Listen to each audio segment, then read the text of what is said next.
Vous écoutez France Culture.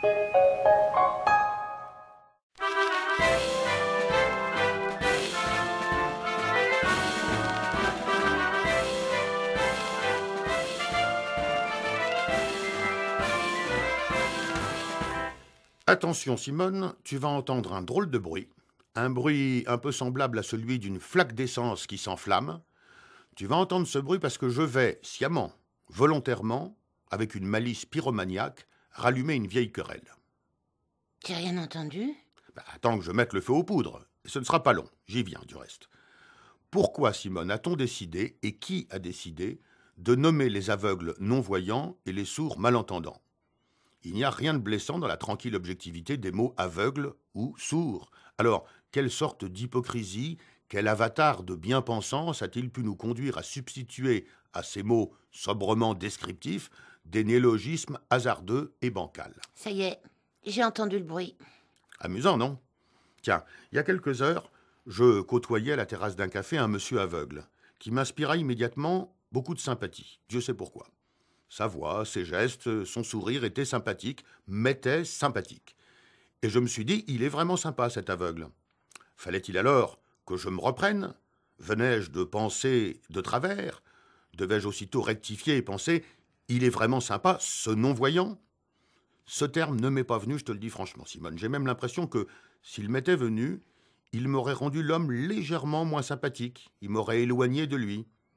Tu comprends? Ma pensée bienveillante et déjà presque affectueuse s'était dirigée droit vers lui.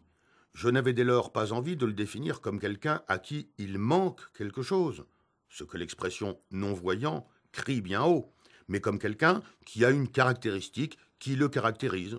Tu me pardonneras la redondance. La dénomination non-voyant, à mes oreilles, ne le protège pas. Elle dit plutôt, au royaume des voyants, voici un non-voyant, un infirme, un pas fini, un qui n'a pas quelque chose qu'il faudrait avoir. Bref, et c'est là une sensation toute personnelle, je me sentais plus proche de cet homme en le nommant en moi-même aveugle que s'il m'avait fallu le nommer non-voyant. Quel objectif poursuis-tu en me racontant ça? Je te l'ai dit en commençant, je m'offre le plaisir de rallumer une vieille querelle. J'attise à ma petite échelle une bataille d'Hernani.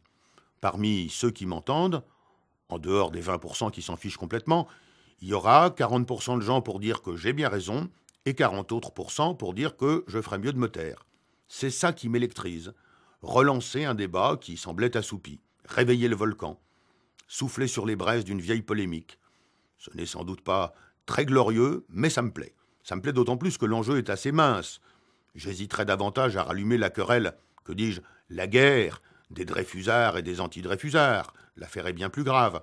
Non, là, je m'offre le luxe de titiller une vieille lune, et même, si je réussis mon coup, il n'y aura pas mort d'homme.